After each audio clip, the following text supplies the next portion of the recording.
اللہ الرحمن الرحیم اللہم صلی علی محمد وعلی آل محمد کما صلیت علی ابراہیم وعلی آل ابراہیم انک حمید مجید اللہم بارک علی محمد وعلی آل محمد کما بارکت علی ابراہیم وعلی آل ابراہیم انک حمید مجید۔ السلام علیکم ورحمۃ اللہ وبرکاتہ۔ رمضان 2021 کی یہ ہماری آج کی لاسٹ بات ہوگی، ڈسکشن ہوگی۔ اس کے بعد پھر انشاءاللہ عید چاند رات یا عید کے بعد انشاءاللہ العزیز بشرط حیات بات ہوگی اور ہوتی رہے گی۔ رمضان المکرم میں اس بار رونق اور اس کا اہتمام اور باقی ساری چیزیں ساتھ ساتھ رہی ہیں اور ہیں، لیکن شروع میں کافی روز جو ہے ڈپریشن بھی رہا، اور وہ آپ بھی سب جانتے ہوں گے، اور جتنے بھی آقا جی صلی اللہ علیہ وآلہ وسلم کے چاہنے والے ہیں وہ سب اسی درد اور کرب میں سے گزرے ہوں گے جس میں میں تھی، جو ختم نبوت کے سلسلے میں جو سب سلسلہ چلا بہت تکلیف دہ تھا، اور ہمیں نہیں معلوم کہ اب اس وقت سچویشن کیا ہے، کیا چیزیں ہائڈ کی گئی ہیں، معاملات کو کیسے سیٹل کیا گیا ہے، we have no idea at all۔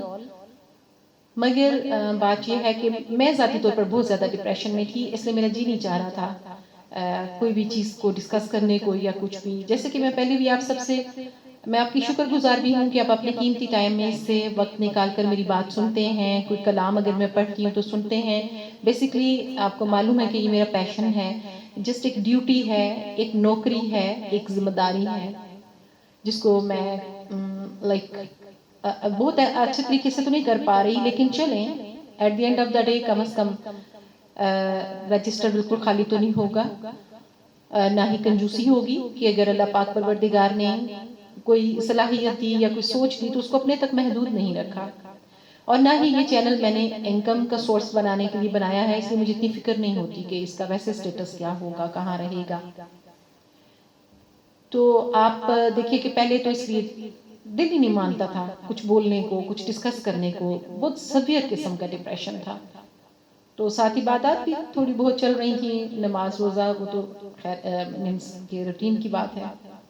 اللہ پاک پروردگار میرے سمیت ہم سب کی عبادات کو قبول و منظور فرمائے، ہماری محبت سے رکھے ہوئے روزے، محبت سے بھوک اور پیاس کو برداشت کرنا، محض اپنے رب کو راضی کرنے کے لیے ان سب چیزوں کو قبول و منظور فرمائے۔ ہماری قرآن خوانی، ہماری تسبیحات، ہمارا غسل لینا، ہمارا پاک صاف زیادہ سے زیادہ احسن طریقے سے، اچھے طریقے سے رہنا، مینس لاٹس آف بہت ساری چیزیں ہوتی ہیں جو عام زندگی کی جو روٹین ہے اس سے ہٹ کر ہوتی ہیں اس ماہ مبارک میں، اور ڈیفینیٹلی جیسے پاک پروردگار نے فرمایا کہ اجر و ثواب بھی زیادہ ہوتا ہے ہر چھوٹی سے چھوٹی نیکی کا بھی۔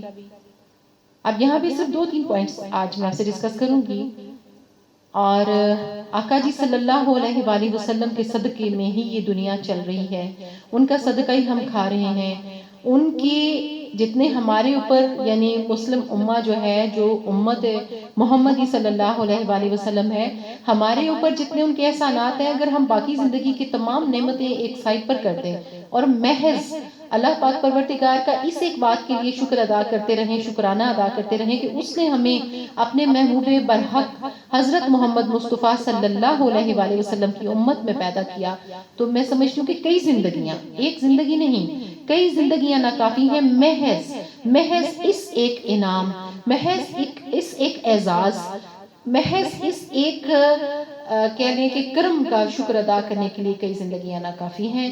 میں میرے والدین، میری زندگی کی تمام محبتیں، تمام نعمتیں، تمام چیزیں قربان آقا جی صلی اللہ علیہ وآلہ وسلم کی ذات اقدس پر۔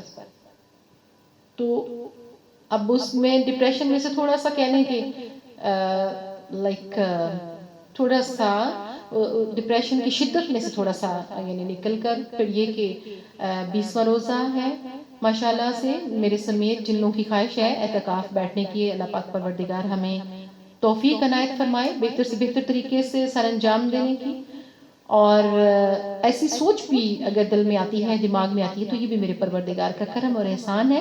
اور میری نظر میں یہ محبت سے، جب وہ اپنے بندے کو محبت کی نظر سے دیکھتا ہے تو پھر ظاہری بات ہے ایسی سوچیں ہی آتی ہیں. الحمدللہ اس کے قرب کی خواہش بڑھتی ہے نا، اس کے محبوب صلی اللہ علیہ وآلہ وسلم کی رضائیں اور رب کی رضائیں اور پنجتن پاک علیہ السلام کی محبتیں، یہ سارا کچھ. جیسے آج فتح مکہ کا بھی دن ہے، کل اس کے بعد مولا علی کی شہادت کا دن ہوگا. اور لائف ایسے ہی ہے نا، ہر دن کی کوئی نہ کوئی اپنی اہمیت ہوتی ہے.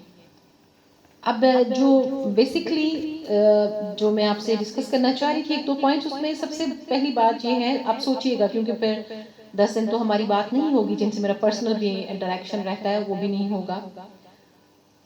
رمضان اور کورونا یہ قابل غور ہے، لاسٹ ایئر بھی ایسا ہوا.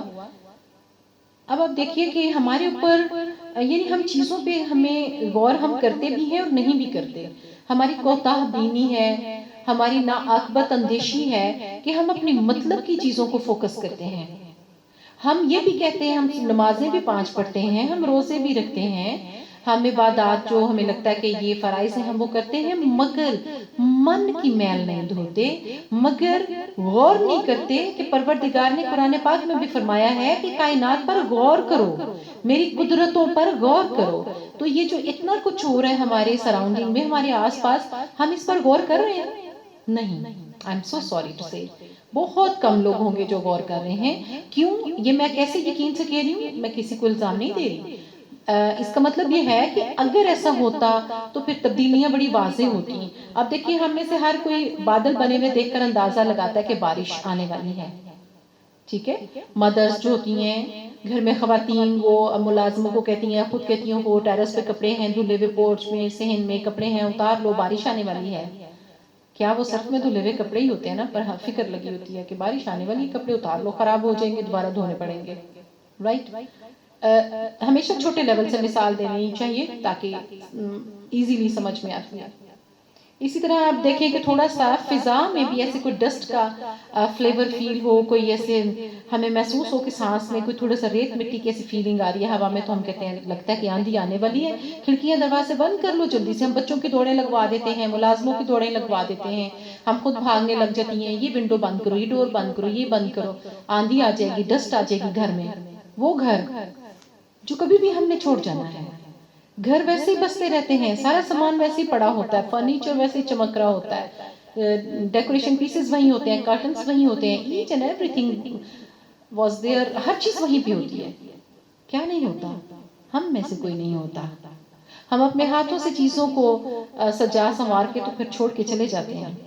ہمارے بہت سارے کپڑے بوتیک سے ہینگ ہوئے ہوتے ہیں، ہمیں نہیں معلوم ہوتا کہ وہ ہم نے کبھی پہننے ہیں یا نہیں پہننے دوبارہ، یا فرسٹ ٹائم بھی ان کو ہم نے ہمارے تن پہ وہ آئیں گے یا نہیں آئیں گے. ہمارے پیروں میں وہ شوز جو ہم نے ایکسپینسو برانڈڈ لے کر رکھے ہوئے، پہننے کہ نہیں پہننے. سب سے انسرٹن، سب سے بے بھروسہ اور بے وفا چیز ہی زندگی ہے، مگر ہمارا فوکس کم ہے. یعنی گھر کا تو ہم اتنا دھیان رکھتے ہیں کہ آندھی سے مٹی نہ آ جائے، بارش سے کپڑے نہ خراب ہو جائیں، مگر کیا ہم غور کر رہے ہیں کہ یہ جو کووڈ چل رہا ہے، 2 سال سے کورونا آیا ہوا ہے، اس کے بعد آپ دیکھیے کہ British viruses else then corona بھی آ گئے. اس کے بعد آپ دیکھیے کہ لیٹسٹ نیوز جو آپ میری طرح جو ریگولر اگر نیوز سنتے ہیں، ویسے تو اب دل نہیں کرتا نیوز سننے کو، مگر اپڈیٹ رہنے کے لیے حالات و واقعات سے تو ہیڈ لائنز بندہ ضرور سنتا ہے دن میں 2-3 مرتبہ ایٹ لیسٹ.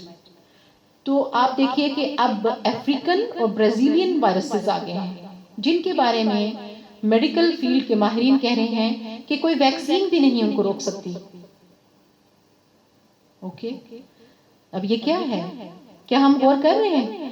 اب دیکھیے کہ ہمارا دین اسلام کہتا ہے کہ عورت کے لیے تو پردہ ہے ہی ہے نا، کہ باہر نکلے سر ڈھانپے، بدن ڈھانپے، اپنے قبض دنیا کو نہ دکھائے، اپنی خوبصورتی کو عرصہ سٹال پہ رکھے ہوئے سستے مٹیریل کی طرح نہ پیش کرے دنیا کے سامنے کہ جس کا جی چاہے جہاں سے چاہے اچھی طرح دیکھ لے. یہ تو عورت کے لیے تو بہت زیادہ پابندیاں ہیں، ہم ان پر عمل کرتے ہیں یا نہیں کرتے، یہ ایک الگ چیپٹر ہے. مگر مرد کے لیے بھی احکامات ہیں کہ وہ بھی اپنی شرم و حیا کا خیال رکھے، وہ اپنی نظر کا خیال رکھے، نظر اٹھا کر نہ چلے. وہ اپنے نظر کا پہرا دے، وہ اپنی سوچ پہ پہرا دے۔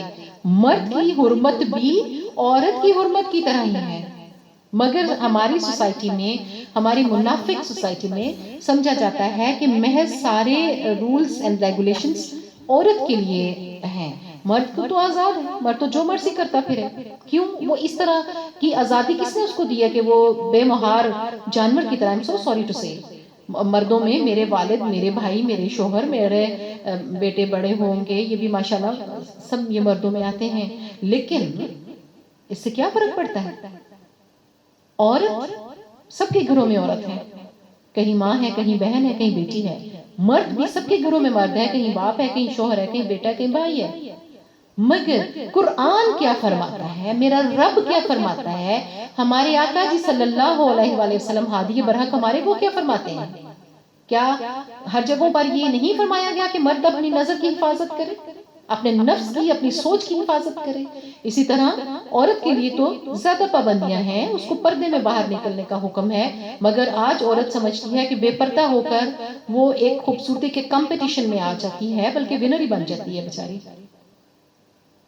اور آپ دیکھیے کہ قرب قیامت کے جو موٹی موٹی جو 70 جو نشانیاں ہیں، تو کسی وقت اگر آپ کہیں گے تو انشاءاللہ بشرط حیات عید کے بعد میں آپ کے ساتھ شیئر کروں گی، مگر آپ پڑھ سکتے ہیں کہیں سے بھی، تو اس میں آپ دیکھیے کیا ہے کہ ریشم کے کپڑے، یعنی قرب قیامت جب ہوگا وبائیں ہوں گی، بیماریاں بہت ہوں گی، عجیب و غریب قسم کی بیماریاں اور یہ وائرسز آئیں گے، روڈ ایکسیڈنٹس میں بہت ڈیتھس ہوں گی، ناگہانی ڈیتھس بہت ہوں گی، اور عجیب و غریب قسم کے اچانک جو ہیں اس طرح کے جو ابھی ہمارے حالات ہیں، ایسے حالات ہوں گے، شرم و حیا نہیں رہے گی، عورت لباس اس طرح کا پہنے گی کہ جیسے اس نے لباس نہیں پہنا ہوا، مرد ریشمی کپڑا پہنے گا، مرد پیلا سونا پہنے گا، اپنے عہد، اپنی زبان کی حفاظت نہیں کریں گے لوگ، امانت میں خیانت کریں گے، اور جو ہیں تاجر جو ہیں وہ ملاوٹ کریں گے، ناخالص چیزیں کھانے کو دیں گے، اور جھوٹ بولیں گے، اور بے حیائی کی باتیں اور کام جو ہیں ان پر لوگ شرم محسوس نہیں کریں گے بلکہ انہیں اون کریں گے۔ اس طرح کی ساری چیزیں جو قرب قیامت کی نشانی، اب آپ دیکھیے کہ کیا ہمیں اپنے آس پاس یہ سب کچھ دکھائی نہیں دے رہا؟ اب آپ دیکھیے کہ مشہور بات ہے کہ احکامات میں آتا ہے کہ جب آپ نے کوئی صدقہ خیرات نیاز بھی دینی ہے تو اس میں بھی ہے کہ اول خویش بعد درویش۔ آج دیکھیے، آج دوستیوں کے نام پہ خواتین بہت ایکٹیو ہیں، بہت مصروف ہیں بیچاری، اپنے گھر اور بچوں کو بھی کم ٹائم دے پاتی ہیں، کیونکہ انہوں نے بہت ساری پارٹیز اٹینڈ کرنا ہوتی ہیں، کیونکہ انہوں نے بہت زیادہ ڈنرز اور ڈفرنٹ ہائی ٹی اس طرح کی چیزیں کرنی ہوتی ہیں۔ پھر ظاہری بات ہے ان چیزوں میں پھر دنیا داری میں جب ہم آتے ہیں تو کمپٹیشنز آتے ہیں، پھر ہم سیلون بھی آئے روز جانا ہوتا ہے، بوتیکس وزٹس بھی ہوتے ہیں، اور کثیر سرمایہ جو مرد محنت سے کماتا ہے وہ عورت کے اس طرح کے چیزیں جو ہیں ان کے اوپر وہ کثیر سرمایہ خرچ ہو جاتا ہے۔ اب بتائیے ہمارے دین نے کہاں عورت کو یہ ساری چیزوں کی اجازت دی ہے؟ آپ دیکھیں کہ گروپس فرینڈز کے بنے ہوئے ہیں اور اپنے رشتہ داروں کی کبھی خیریت پوچھنے کا ٹائم نہیں ہوتا ان خواتین کے پاس۔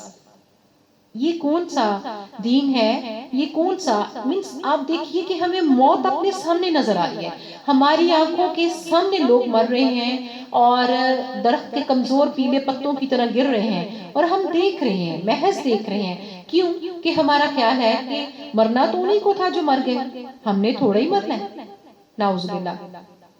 اور بیماریاں آپ دیکھیں کیسی کیسی بیماریاں آ رہی ہیں، اور کچھ لوگ ہیں چند دن ڈپریشن ہوتا ہے، بیماری ہوتی ہے، اس کے بعد اس میں سے اللہ کے کرم سے نکلے اور پھر وہی دنیا وہی میں، پھر وہی دنیا کی رنگینیاں۔ ہم چینج کیا لا رہے ہیں اپنے اندر؟ اگر ہم بادل دیکھ کر بارش کا اندازہ کرنے کی صلاحیت رکھتے ہیں، اگر ہم فضا سے اور ہوا کے رنگ سے محسوس کر لیتے ہیں کہ آندھی آنے والی ہے تو ہم اپنی چیزوں کو پروٹیکٹ کر لیں، تو ہمیں یہ سارا کچھ جو دنیا میں ہو رہا ہے اس سے ہمیں سمجھ نہیں آ رہی کہ ہمیں کس چیز کی پروٹیکشن کی ضرورت ہے، ہمیں اپنے اندر کیا چینجز لانے کی ضرورت ہے، ہمیں اپنے لائف سٹائل میں کیا چینجز لانے کی ضرورت ہے، ہمیں اپنی ڈیلی بیسس کے اوپر اپنا سیلف انالیسس کرنے کی ضرورت ہے، اپنا محاسبہ کرنے کی ضرورت ہے کہ ہم دیکھیں کہ ہم کہاں کہاں غلط ہیں۔ ہم ڈیلی بیسس پر ہم نے رجسٹر کھولے ہوتے ہیں دوسروں کے، وہ وہاں پہ غلط ہے، اس نے اس وقت مجھے یہ کہہ دیا، اس نے اس وقت وہ کیا، وہ ہے ہی ایسا، وہ ہے ہی ایسی، وہ ہے ہی ویسا، وہ ہے ہی ویسی۔ رائٹ. یعنی دوسروں کے لیے ہم ہر وقت جج بنے بیٹھے ہوتے ہیں، حالانکہ رب کا حکم ہے کہ اپنے وکیل بنو اپنے لیے، یعنی اپنے میں سے ڈھونڈو غلطیاں اور خرابیاں اور بدبودار رویے اور خراب چیزیں، خراب سوچیں. آپ دیکھیے کہ ہمارے دین نے غیبت کے بارے میں کیا بتایا ہے کہ کسی شخص کی غیر موجودگی میں اس کے بارے میں بات کرنا، یعنی کہ بیک بائٹنگ کرنا، اس کو غیبت کہتے ہیں نا. اور غیبت کی مثال قرآن پاک نے کیا دی ہے؟ مردہ بھائی کا گوشت کھانے کے برابر. استغفر اللہ. اور آپ دیکھیے ذرا ایک لمحے کے لیے اکیلے بیٹھ کے آنکھیں بند کر کے سوچئے گا کہ کیا غیبت ہم نے کبھی نہیں کی؟ جب بندہ سامنے آ جائے تو ہم اس کے صدقے واری جا رہے ہوتے ہیں، وہ ذرا نظر سے اوجھل ہوا تو اس کے بقیے ادھڑے ہوتے ہیں، اس کا پوسٹ مارٹم ہو رہا ہوتا ہے. حالانکہ یقین مانیے اپنا پوسٹ مارٹم کرنے کا حکم ہے، اپنے بقیے ادھیڑنے کا حکم ہے، تاکہ ہم اپنی کریکشن کر سکیں. کیوں کہ روز محشر نہ میں نے آپ کا نہ آپ نے میرا حساب دینا ہے. ہم نے اپنا اپنا رجسٹر کسی نے رائٹ میں کسی نے لیفٹ ہینڈ میں پکڑ کے پیش ہونا ہے مالک کے سامنے، اور وہ وقت دور نہیں نظر آ رہا. ہمیں ان چیزوں پہ غور کرنے کی ضرورت ہے کہ غیبت سے بچیں، چغل خوری سے بچیں، عیب جوئی سے بچیں، موقع پرستی سے بچیں، حق تلفی سے بچیں. لوگوں کے جو رشتے ہیں ان میں دوریاں پیدا کرنے کا باعث نہ بنے، ان میں غلط فہمیاں پیدا کرنے کا باعث نہ بنے. خود کو سپر کریچر، خود کو بہترین انسان اور دوسروں کو بدتر سمجھنے والی جو ایک بیماری ہے بڑی شدید قسم کی، یہ کینسر سے بھی موذی مرض ہے. ہم اس کے اوپر توجہ دیں کہ اگر یہ ہمارے اندر ہے تو ہم اس کو واش آؤٹ کر دیں، اس کو بالکل ختم کر دیں اپنے اندر سے. اس کے علاوہ دیکھیں رمضان میں ہر شخص نماز قرآن کی پابندی اکثر کافی شوق سے کرتے ہیں، اللہ سے ڈرتے بھی ہیں کافی حد تک. اور کیونکہ ہوتا جی میرا روزہ ہے، جھوٹ نہیں بولنا میرا روزہ ہے، غیبت نہیں کرنی میرا روزہ ہے، اور میں نے گالی نہیں بولنی میرا روزہ ہے، میں نے لڑائی جھگڑا نہیں کرنا. یہ سب کیا ہے؟ بیسیکلی یہ ٹیچنگ ہے. یہ رمضان کے مہینے سے اب سوچئے کہ اللہ پاک کو ہمارے کیا لینا دینا ہمارے فاقوں سے، ہماری پیاس سے، ہمارے منہ کی بدبو سے کیا لینا دینا. محض یہ ٹریننگ کا ایک طریقہ ہے کہ جیسے ہم 12 مہینوں میں سے ایک رمضان کے مہینے میں اس بات کا خیال رکھتے ہیں کہ ہم اکیلے میں بھی کچھ کھائیں گے تو اللہ پاک دیکھے گا روزہ ٹوٹ جائے گا، مکروہ ہو جائے گا. اگر ہم جھوٹ بولیں گے روزہ مکروہ ہو جائے گا، ہم گالی بولیں گے لڑائی جھگڑا کریں گے روزہ مکروہ ہو جائے گا. کون کرے گا مکروہ؟ رب کرے گا نا. اٹ مینس کہ رب دیکھ رہا ہے. تو آپ کا کیا خیال ہے کہ رب کیا صرف رمضان کے مہینے میں نعوذ باللہ دیکھنے کی صلاحیت رکھتا ہے؟ اس کے بعد کہاں جاتا ہے؟ وہ نہ کبھی کہیں تھا، نہ ابھی کہیں ہے، نہ پھر کبھی کہیں ہوگا، آپ کی اور میرے اندر ہے. جب وہ یہ فرماتا ہے کہ تم جو کرتے ہو وہ میں دیکھتا ہوں، تم جو بولتے ہو میں وہ سنتا ہوں، ایون تم جو سوچتے ہو میں وہ بھی جانتا ہوں. کیسے؟ کیونکہ وہ اندر ہے، ہمارے اندر ہے اور کہیں نہیں ہے. ایک بندہ مر جاتا ہے آپ اس کی آنکھیں بند کر دیتے ہیں، کیوں؟ آنکھیں تو وہی ہوتی ہیں، کورنیا تو وہی، سارا کچھ اس کی آئی لیشز ہر چیز وہی کی وہی ہوتی ہے، مگر اس کو دکھنا بند ہو جاتا ہے. وہ آپ کو مجھے نہیں دیکھ سکتا، ہم اس کو نہیں، منس ہمیں سپاٹ نظر آ رہی ہوتی ہیں اس کی آئیز. تو کیا ہوتا ہے؟ وہ نور ہوتا ہے نا، نور. تو نور کہاں ہے؟ کون ہے؟ وہ میرا رب ہے نور. ہم سارے انسان ایکسٹینشنز ہیں، ہم سارے انسان ایک سسٹم. آپ دیکھیے کہ آپ کتنے کیئرفل رہتے ہیں اپنے موبائل کے لیے. آپ بچے کو نمبر لے کر دیتے ہیں، اپنے نام سے لے کر دیتے ہیں تاکہ بچے کے نمبر کے اوپر جو ایکٹیویٹیز ہوں وہ آپ اینی ٹائم موبائل آفس میں جا کے وہاں سے ڈیٹا نکلوا کے چیک کر لیتے ہیں کہ ہمارے بچے نے کب کب کس کو کالز کی، کس کس کی کالز کو آئیں، کن نمبر سے، کون کہاں پر میسجز گئے، کہاں سے میسجز آئے، کیا اس میں کیا کہا گیا. Each and every thing you can take from the. آپ کسی بھی وہ موبائل آفس میں جا کے وہاں سے ساری ڈیٹیل لے سکتے ہیں. ایک معمولی سا موبائل سسٹم، کمپیوٹر معمولی سا. ذرا اندازہ تو کریں، ہماری تو اتنی حیثیت اور اوقات ہی نہیں ہے کہ ہم اس رب العالمین کے شان اقدس، اس کی بے مثال بے کران شان، اس کی جو قدرت کی وسعت ہے، ہماری تو اتنی اوقات ہی نہیں کہ وہاں تک پہنچ سکیں. مگر یاد رکھیے کہ اگر ایک کمپیوٹر یہ سارا کچھ رکھ سکتا ہے تو وہ میرا جو مالک ہے، وہ جو ہم سب کا رب ہے، جو تمام جہانوں کا پیدا کرنے والا خالق مالک رازق ہے، اس کی کتنی رینج ہوگی، اس کی کہاں تک قدرت ہوگی، اس نے کیسے کیسے کنیکٹ کیا ہوگا ہم سب کو. We are all connected with him, nothing else to. اللہ پاک نے ہمیں اپنے ساتھ جوڑ کے رکھا ہوا ہے، وہ ہمارے دلوں میں بستا ہے، ہماری آنکھوں کا نور بن کے ہمارے آنکھوں میں بستا ہے، وہ ہماری سوچوں میں بستا ہے، وہ ہمارے دل کی دھک دھک دھک میں بستا ہے، وہ ہمارے خون کی روانی میں بستا ہے، وہ کہیں الگ نہیں ہے۔ ہمیں اپنی یہ سوچ بنانے کی اور اس سوچ کو پختہ کرنے کی ضرورت ہے۔ اس کے ساتھ ساتھ ہمیں سادہ طرز زندگی کی ضرورت ہے۔ عید کے بعد انشاءاللہ بشرط حیات میں آپ سے یہ بھی ڈسکس کروں گی کہ کرنٹلی جو یہ بیماریاں اور وائرسز ہیں، پہلے بھی میں نے اس پہ 2 پروگرام کیے تھے مگر یوٹیوب والوں نے ڈیلیٹ کر دیا۔ اوکے، نو ایشو، پھر ٹرائی کریں گے۔ اس کے علاوہ آپ دیکھیے کہ نماز کافی لوگ پڑھتے بھی ہیں لیکن یہ بھول جاتے ہیں کہ قرآن پاک میں جب رب نے ہمیں نماز کا حکم دیا تو فرمایا نماز قائم کرو، نماز پڑھو نہیں کہا، نماز قائم کرنے کے لیے کہا۔ تو نماز کیسے قائم ہوتی ہے کہ جب ہم دل و نظر، بدن، لباس ہر حساب سے پاک صاف ہوتے ہیں، پابند ہوتے ہیں وقت کے، اپنے لیے ریسٹرکشنز رکھی ہوتی ہیں۔